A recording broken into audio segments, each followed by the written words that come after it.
All right. Hello, everybody. The Morning Toast, March. What date is it? The 3rd? No, No. it's the 8th. It's March 8th already. Holy cow. Wow. We've got an amazing superstar. I'm a bit starstruck here this morning because T Money Green is in the building. I'm going to do an intro here and hope I don't mess it up. He's an American bass player, record producer, award-winning songwriter, well known for his work with Death Row Records, Dr. Dre, George Clinton, Snoop Dogg, The Dramatics, Tupac, Warren G, and probably many others that I left out. T Money Green, welcome to the Morning Toast. How Thank you you doing? very much. Thank you very much, man. Yeah, you left a couple hundred off. Yeah, I'm sure I did. We probably could do a whole show just talking about all the people that you know out there. That would be real easy. Man. That would be real easy. Nothing is cooler to me than having somebody who's from Detroit, kind of been out there and seen the world and done everything and come and tell a story. You know, people know us from Motown, but a lot of people don't know where everybody went, where everybody's at, and what they're up to. So Yeah. But you know, it's a lot of us that's making the world go round from Detroit in the music business. that's right. So you know they brush us under the rug, Right. but when you lift up that rug, everybody's from Detroit. Where we go crawling out, you know. That's right. We're all from Detroit, making it happen. You know, California didn't have a California sound. You know, That's right. So Motown went out there, and then before you know it, California's like, man, we better jump on the bandwagon. It almost seems like wherever people go, they always want to link back to Detroit. They always have to have Motown has got to be rooted in something, no matter Somewhere. what city it's in. Or when you see your old gangster movies, right? I got a couple guys coming in from Detroit, you know. Whatever was bad just got a little worse if you throw the D in there. Well, Yeah, I love it. That's my city, man, for real. Well, we got a lot to get into, and I want to start from the beginning and talk about your story, how you sort of grew up in the music business, and how you got recognized, and what happened after that. And I know things really blew up for you when you joined the Dramatics, but take us back before that happened, and your childhood, and okay. and when you decided I'm going to be a international superstar in music. And You know, I'm still waiting to wake up and decide that. I think from watching, like, my stepfather's a jazz musician and a very popular jazz musician. So all of the artists that would come from New York, back then it was too expensive to bring, for the artists to bring their bands. Yep. So they would go into a city with somebody that could sight read all of the music, like on site. Yeah. And that was my dad. He was built into Baker's. Oh, okay. So everybody that came to Baker's, and then they rehearsed at our house a lot too, like from Gloria Lynn, Esther Phillips, Sonny Stitt. It's been some, you know. What was your dad? What did he play? He played upright bass. Oh, cool. Okay. Yeah, so it's always been a bass laying around. Yep. But it didn't really hit me until the 1969 talent show at Mumford High School. No kidding. The bass that day, man, it just stood out. I mean, that's all that was ringing in my head was the bass, you know. And Yeah. I don't know why I never heard it at home like that, Yeah. but I heard it in school. And you know, and my biological father was in Vietnam, and he would call once a month on a Saturday, Yep. and he would always ask me like, "What do you want?" You know. Yeah. So not thinking that it was probably a slap in his face, one day I was like, Dad, I got to have a bass, man. Yeah. You know, and I didn't think about it until 30 years later, like, wow, that's kind of a slap in his face because my stepfather played bass. So he probably thought it was, you know what I mean? So, you know, but it was the talent show. My stepfather's bass playing, even though he was one of the greatest, never even slapped me in the face to want to play bass. Yeah. But that talent show, man. Yeah. It was just two songs that stood out, too. This song by Aretha Franklin, If I Was Your Woman. No, Gladys Knight. Yep. If I Was Your Woman. Yep. And then Don't Play This Song For Me by Aretha Franklin. Yeah.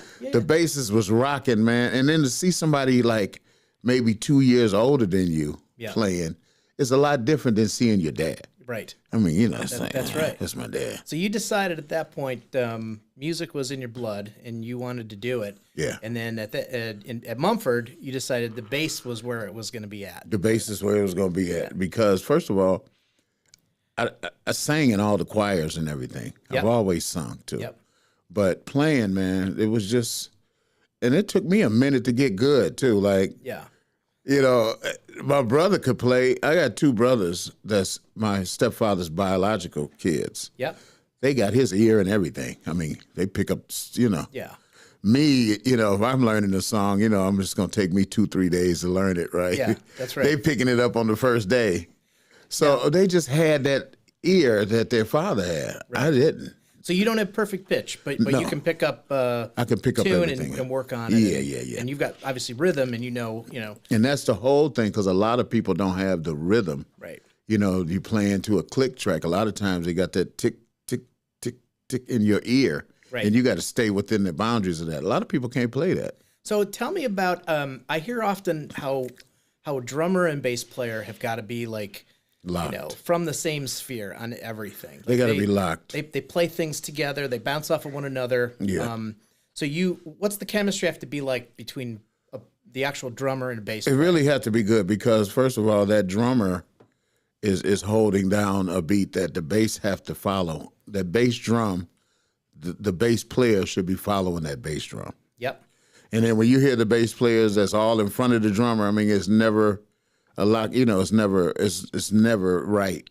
Right. But when you got a bass player that's willing to listen to that drummer and hear what the drummer's doing and play, and that's what I was always good for. Just paying attention to bass and drums. It's just it just works like that. I have to ask, what is your position on playing in the pocket and just being steady, being that predictable rhythm underneath a track versus being part of the melody, like bringing bass out of the pocket and becoming, what is your thought on that? Because I know you've got some really eclectic bass lines. Yeah. Some of the most popular tunes out that we're going to get to in a minute. But Yeah.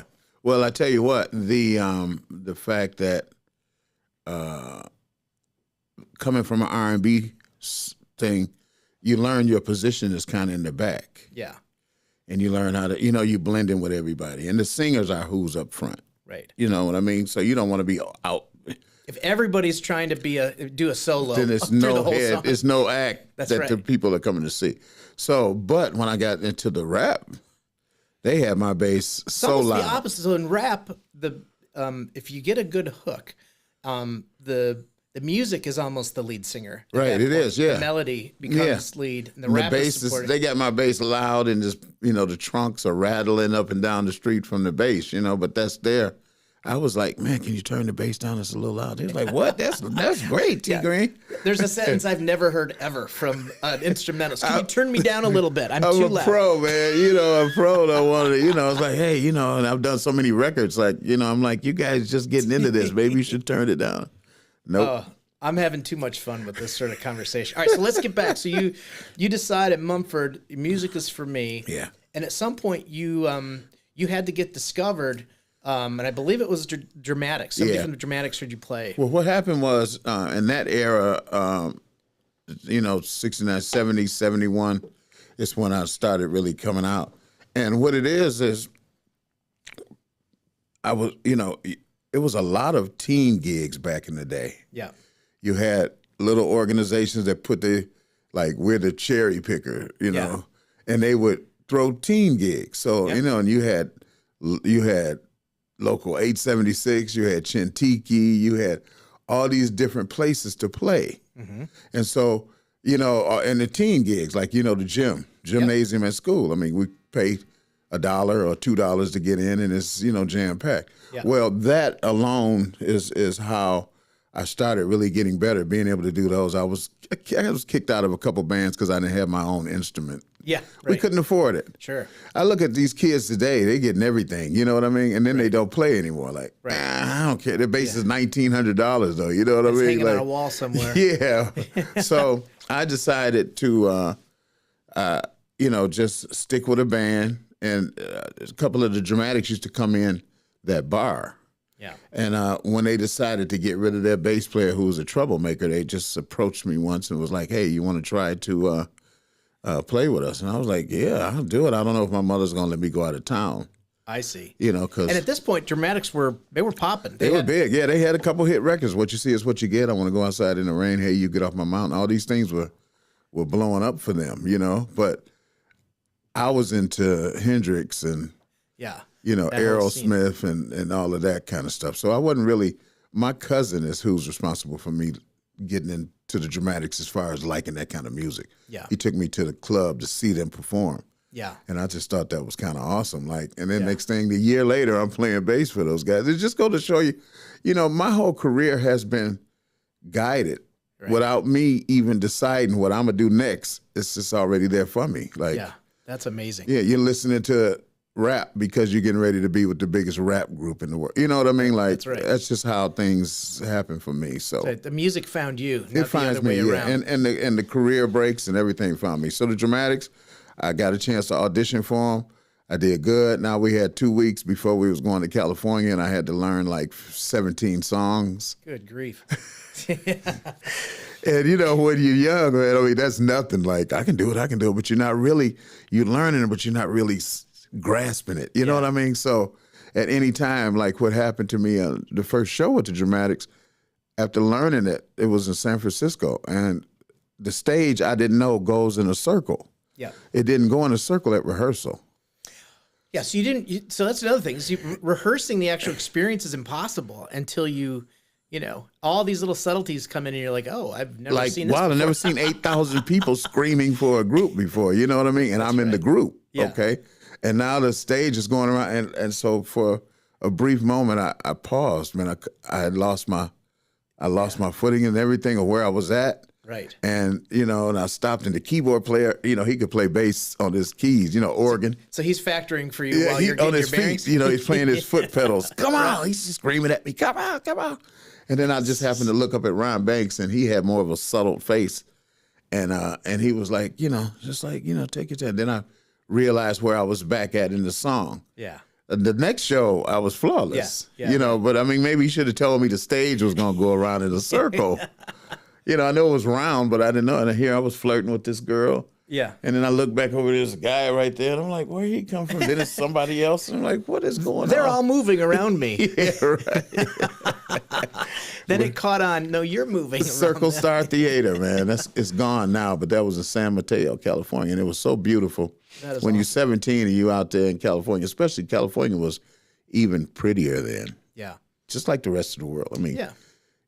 and I mean, everything was blossoming, on the freeway. I never seen the expressway with flowers all, Yeah, that's right. We starting to get it now, but Yeah. they've been doing that a long time ago. So, Yeah. that was an experience for me. And the Dramatics, they took me all around the world. I mean, That's fantastic. it's nice to have dates where you're on the road. Like, I would come home after being on the road 6 weeks, Yeah. That's amazing. And then I would check into the Michigan Inn Yep. just because I couldn't get back into the home thing. You know what I mean? I just had to stay on the road. Like, That's right. So even though you were home, you were still on the road. so to yeah, speak. in my mind. Yeah. And so I would just check in the hotel and stay in there for the weekend or so. So it's interesting because not every band member writes. In fact, in some bands, most of the writing happens with one person sometimes. Yeah, and a lot little of influence. time. But you were a writer in the Dramatics. Yeah, what happened there was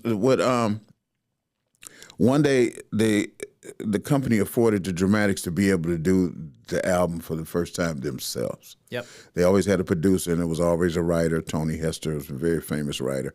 He would always write. But then they said, hey, we want to give you guys a chance to do this album, Yep. and see how you feel, see what you're thinking. And Ron Banks came to me and was like, man, LJ's going to get all the songs if I don't write some songs. Do you know how to write some songs? I said, well, I can do music. Can you make up lyrics? Yeah. And he was like, yeah, I can do lyrics. I'm like, well, there we go. And his lyrics were never really that great. If it were, I could see a lot of people doing our songs over today. Yeah. I've seen That's people right. take a lot of the music, Yeah. That's right. but not necessarily do a sampling. song over. You know what I mean? Because his lyrics wasn't really all that great. But we were able to do an album, and it was the Dramatics' first gold album. So my first time as a writer Yeah. resulted in a gold album. Yeah. Fantastic. So and then you're in the Dramatics. Things are going great, and like a lot of music, it has its peak, Right. And then it just becomes it just folds into the genre of music, and Yeah. it's not always out in the front. But at some point, you meet George Clinton. Yeah. Ron Banks knew George. Got it. And he would, we both were recording out of United Sounds out there in Detroit, very popular studio. And, Ron was like, George, you got to let us get a song. He was like, hey, well, bring me something. We'll do it. Yeah. And he was really just doing that for Ron.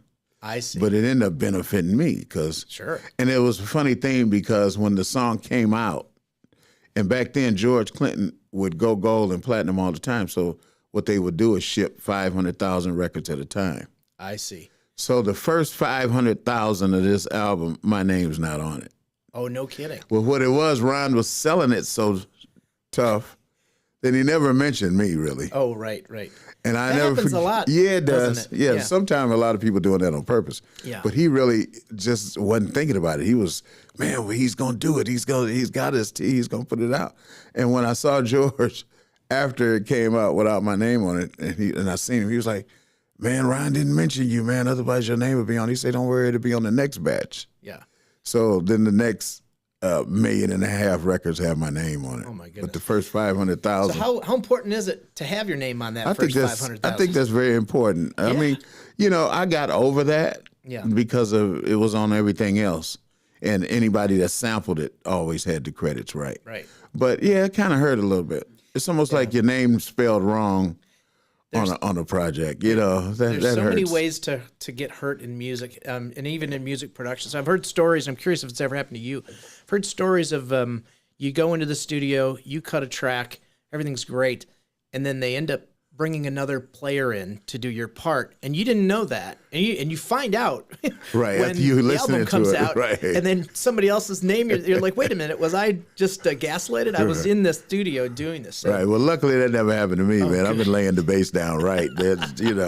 They wasn't taking my bass off. That's awesome. Yeah, they forget your name, but not take my bass off. Oh, I wasn't that's going beautiful. for that Yeah, one. you know what? I think you've proven your worth with how many times you've been sampled. And so when you did this, I don't know if it was it Ron, yourself, and George? Yeah.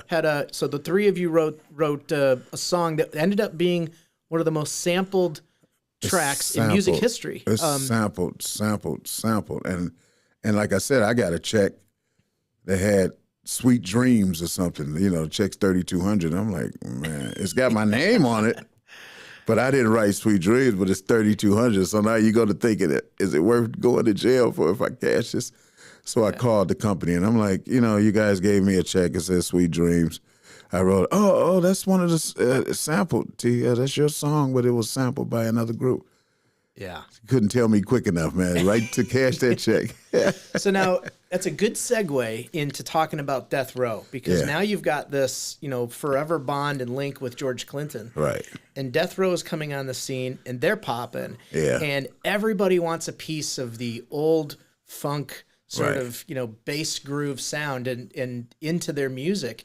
And you guys were the perfect place to get that from. So you end up introducing George, I believe, to who would that have been at this point at Death Row? Dr. Dre. Dr. Dre personally. And so he thinks he's giving credit to George. Yeah, from the Chronic. And ends up not happening that way. Tell us about the Chronic album was a big album, and that was Dre's sophomore album coming out, and it sold a few million. But what what he thought he was doing is using a lot of the George Clinton songs from the past, thinking that would probably be doing something for George too, But what he didn't know is those were all the songs George has sold the rights to.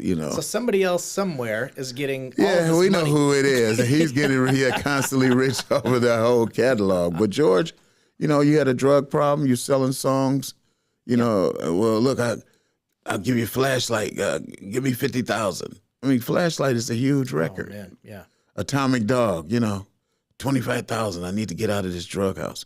Yeah. So this little guy, and he was a little white guy, just a little bitty guy, comes to the dope house with a suitcase, $10,000, $15,000, $20,000 to get George out. Yeah. And then what happened is he would, have the contracts right there that you signing the songs over. But what he did that was slick, because everybody's always on some slick, right? Yeah, right. George might sign, because he's giving away 2 songs. Yeah. But by the time the paperwork gets to the office, it's 5 more songs on there. Oh, man. Yeah. Yeah. Yeah, so he got robbed a lot. That's what he goes back and forth to court now with that company. Yeah. They still do it. They've been going back and forth. George wins $1 million, loses 10, wins 10, loses 1, Right. So they just go back and forth. The only people really getting filthy rich is the lawyers. Yeah, exactly. And they getting really rich, man. Yeah. Man, that is just so, and that's what's tricky too, is especially when you're up and coming. And we talked about this a little bit prior. Is when you're a new artist, everybody says, "Oh, don't sign anything. Those are horrible contracts." Well, what leverage do you have? Right. Because there's 20,000 other kids behind you. Better sign it immediately. Exactly. You know? So it's just, I always love to see where somebody like yourself is taking time to sort of help people getting started in the business. And I know we're going to talk about that here in a little bit too. Yeah. But I want to talk more about Death Row. And so now now you're infused into that sound. Right. You brought George in. Brought George, brought the Dramatics in. And now you end up at Death Row, and they don't just want to play with you a little bit. They want you permanently. So, I'm a main player now. So you're in. Dre was like, "Hey man, I gotta have you." After I played, he had the song playing. T, do you know the song? I said, "Well, I've heard it 1,000 times, but I hadn't learned it. I can learn it real quick." And he was like, "No, let me just hear what you might have played." It's the wrong question for a hungry guy coming from Detroit that don't want to go back home. Man, I played so many bass lines. He was like, "Oh, stop." He was like, "Stop, man. I got to have you, man." And I was like, "Really?" And, usually I would always shortchange myself. Yeah. I'm just one of those kind of people. I never got into music to get rich. Right. And I could tell my mindset, somebody else might have took advantage right then to make sure that they wound up rich too. Yeah. Because those guys made millions. That's right. I got a few 100,000. I mean, Yeah. my money don't last as long as theirs. Luckily, it's reoccurring. Sure. But yeah, the fact that Dre. I mean, and I probably could have just easily said, "Dre, well, look, let me share in on every bass line I make. Can I?" Yeah. 25% or whatever, Yeah. And then it would have lasted, then it would have lasted a lot longer. Right. But the fact that I was just the kind of guy, and I didn't say anything this particular time, because I would have said, "Hey, well, look, $50 every time we get together," Yeah. Look, he could have frowned, and I would have been like, 40 then. He might have been frowning because I'm too low. I would have been going lower, man, thinking he was frowning. But I didn't say anything. He said, "I can start you off at 700 a week." And I was like, 700 a week doing what? Yeah.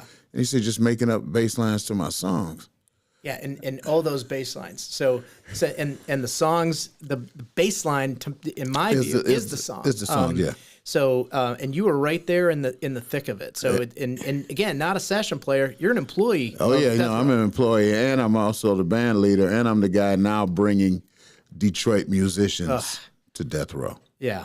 Absolutely fabulous. And that's why Dre's album did about 3 million, whereas Snoop's album did like 8 million. I mean, so when we hear everything that was anything from Snoop's album, Dre's, Tupac, who else? I mean, well, it was several. It was a few soundtracks. The Murder Was the Case soundtrack, the Above the Rim soundtrack. I got a chance. Janet Jackson's movie with Tupac, that was Poetic Justice. Yeah, were you on that too? I'm playing bass on 2 songs on that album. Got it. Yeah, Jason lyrics. And like I said, the where Dre let me step up is when he allowed me to produce 2 songs on Above the Rim, and that was like the largest soundtrack ever. I mean, hip hop soundtrack, and I was able to produce 2 songs, 2 artists on there. Got it. Wow. I came right home there at the right time. Yeah, and that's what it is. The right time and the right. And the thing is, it didn't live as long as I would have liked it. Yeah. But when you start seeing people getting hurt, yeah, and you start hearing of people dying, yeah, the security changed hands 12 times because each one of the guys was getting killed. Tell us about that. So you had this amazing thing going on. You had Suge Knight, who was CEO, right? Running the CEO, show. And he was there before you entered the fray. But in the beginning, was he more hands off and running a business? More running the business because he was the financier. I mean, he brought the money in. Yep. And he knew he had Dr. Dre, who was a proven hit maker. Yep. Dre has never had a record that didn't go platinum. Everything's turning gold. Period. You know. And so him and Suge together, I mean, it worked out really good. And then the fact that they're all gangbangers. Yeah. So I'm on the blue side with Dre, and all the talent was blue. Yep. All of the muscle was red. I see. Yeah. So, that's not really good. Yeah. And it got to the place where they pat you down, when you come in the studio. Yeah. Because at one time, everybody had a pistol on them. Right. So then they brought in real police and security, and then that way we didn't have to, carry our pistols and stuff. But we didn't know those were police that was on Suge's payroll too. right. So it was the same thing. Yeah. You right. just thinking now you feel comfortable because it's a police, but then But it's he's not just the- as shady. Yeah, that's right. He's as shady as a rap artist. That's right. So do you think, so was that the ultimate demise that things just got Oh yeah, to... of course, yeah. Because even everybody was looking up to wanting to be with Dre. I mean, people from the outside like Puff Daddy and Yeah.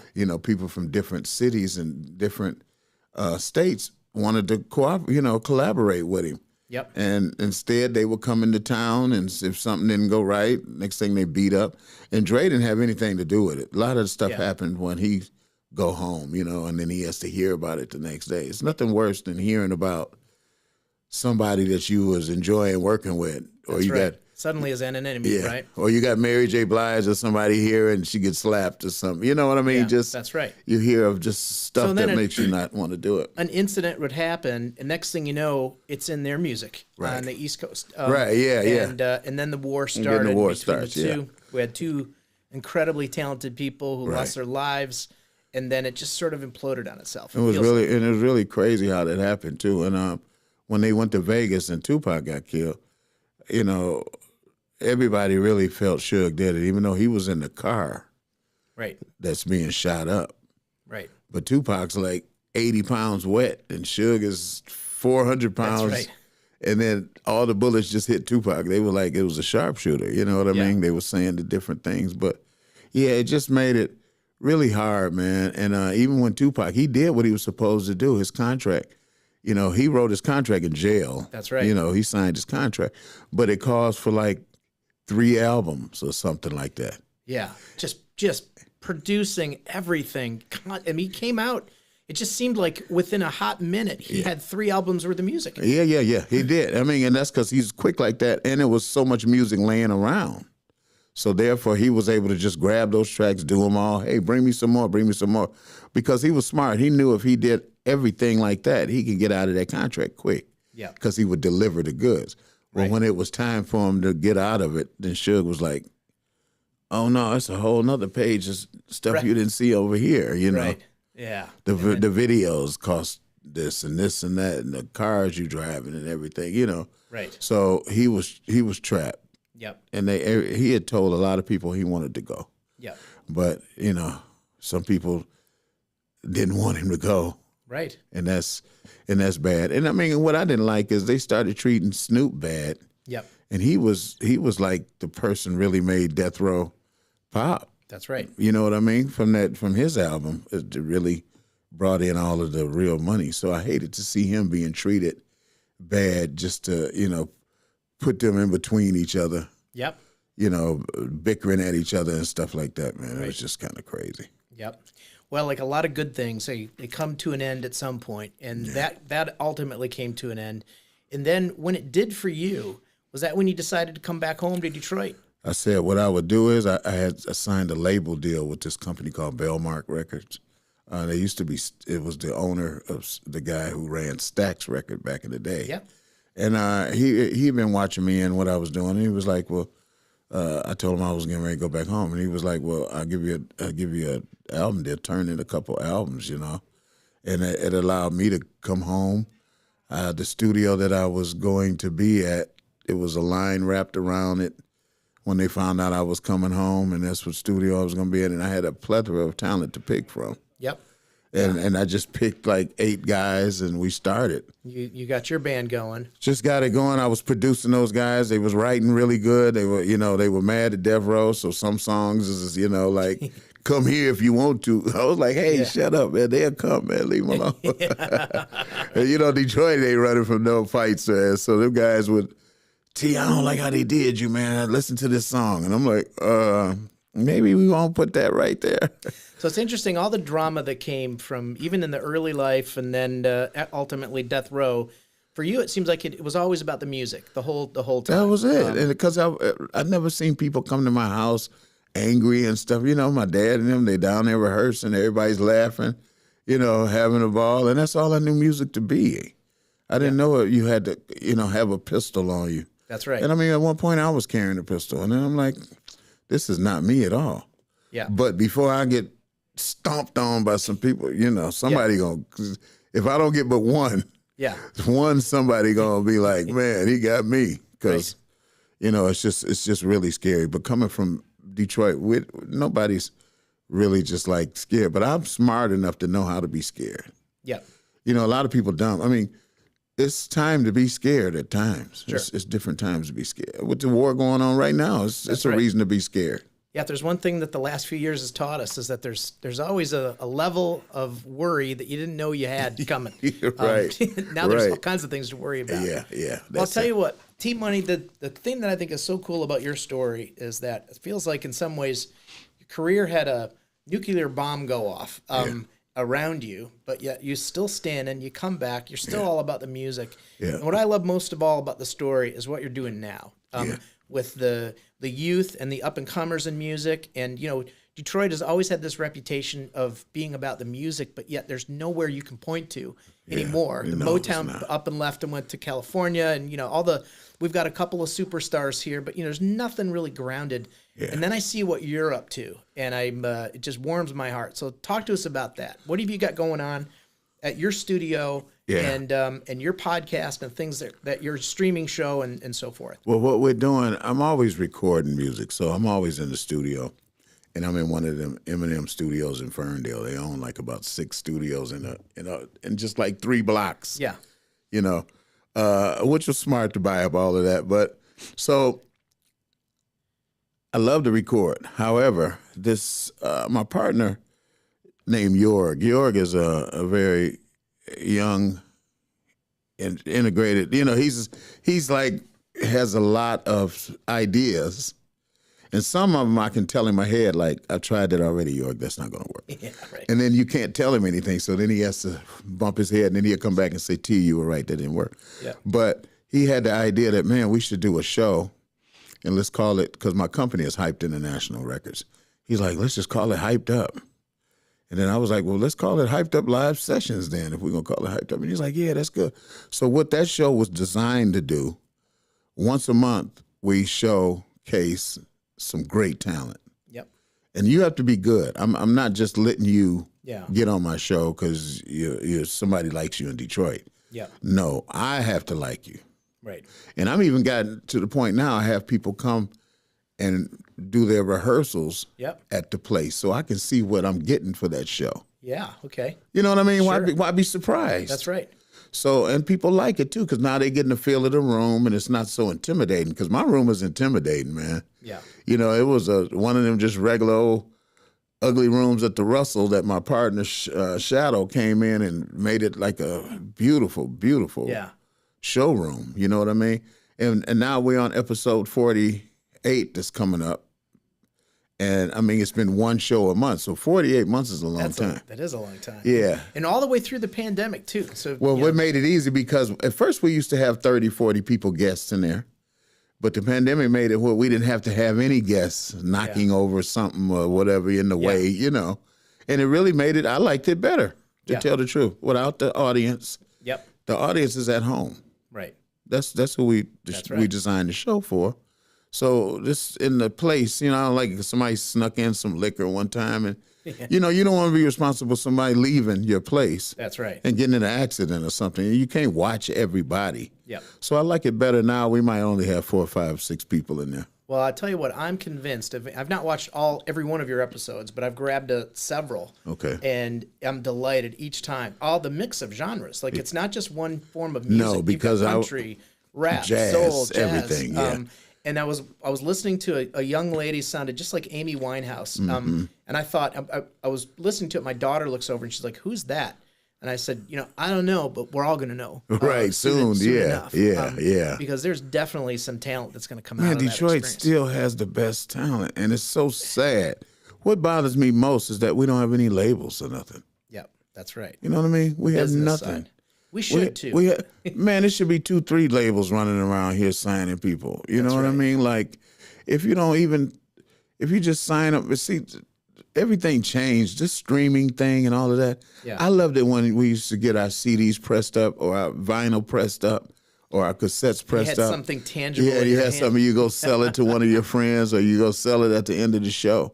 Now, you know, you I'll just text it to you. yeah. Now I'm on all streaming platforms. You know, it's like, oh. That's right. So even now, I'm getting ready to start a new album. I'm really going to press it up. I'm not even thinking about the streaming part of it. Right. I'm just not. I can't. It's almost like a slap in the face for a guy like me. Now, Dre, yeah, he'll get 840 million streams. Okay, well, then that's a lot of money.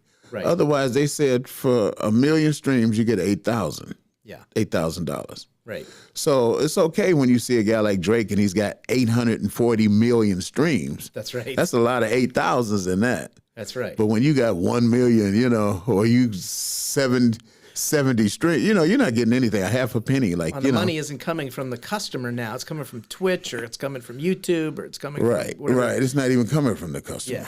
Yeah. They're providing the customer with the free the music for what all you're getting out of that company. But for us, it's not doing anything. Yeah. And I'm just glad that I've been a part of some hit songs with Gin and Juice and those things like that being big records, because now, thanks to the Funk Brothers. Yeah. See, the Funk Brothers got used something awful.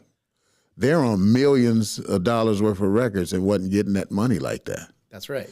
And then what happens is somebody came up with, well, we should give these musicians, if they on these records, they should be able to get paid as long as these records go too. Right. Well, why not? That's right. That's the way it should be. That's the way it should be. And that's why, but the thing is, he waited till the Funk Brothers were 90 years old, give them a $2 million check, you know, got to be like, that's right. Have a heart attack. That's right.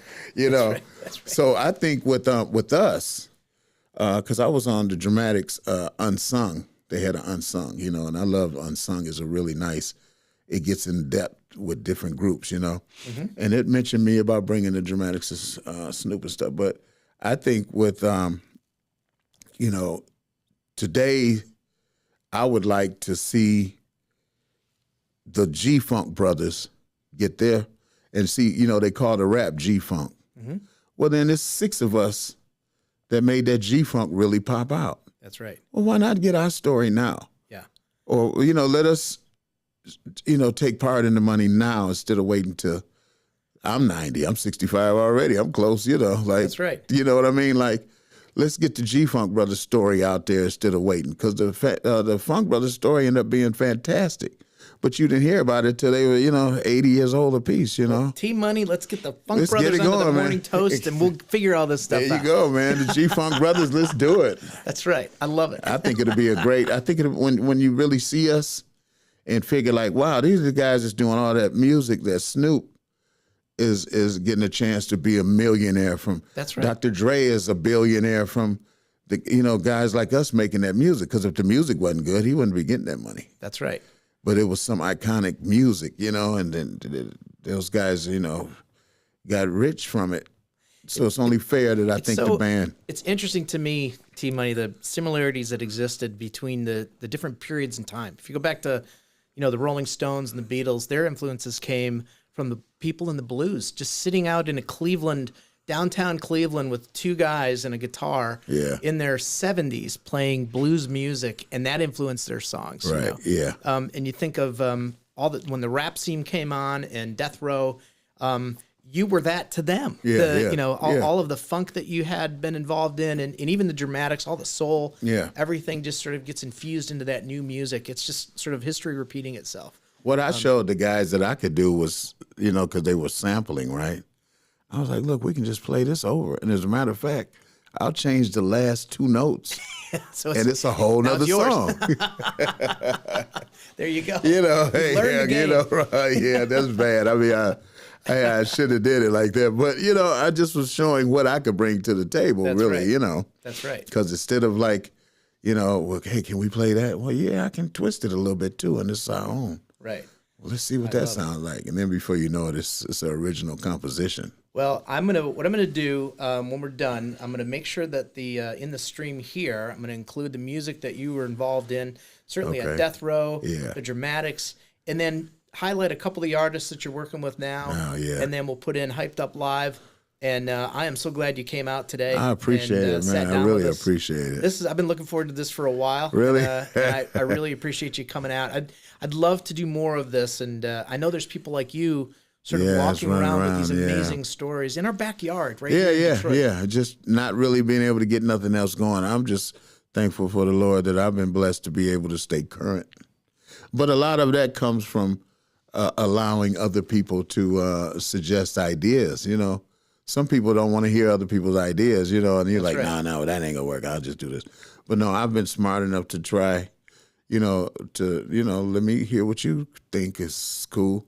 And now we launched a hyped up next generation for younger Yep. artists. So it's some great younger artists just waiting to show what they can do too. So Very cool. Well, everybody I want to check come that out out. and see you. Yeah, come on I can be down, one man. of those guys that can get in and be there in person. I promise not to get in an accident on the way home. It's good though. All right, T Money Green, thank you so much Thank for you for joining having the me, Morning man. Toast. You Morning take care of Toast. yourself. Hey, look, the world needs to pray. That's right. It I'm with just you. need more praise right now. I'm with you. Yeah. That's All right. my man. God Thanks. bless you, brother. Thank you, I my appreciate brother. you coming. Hey, I'm glad to be here.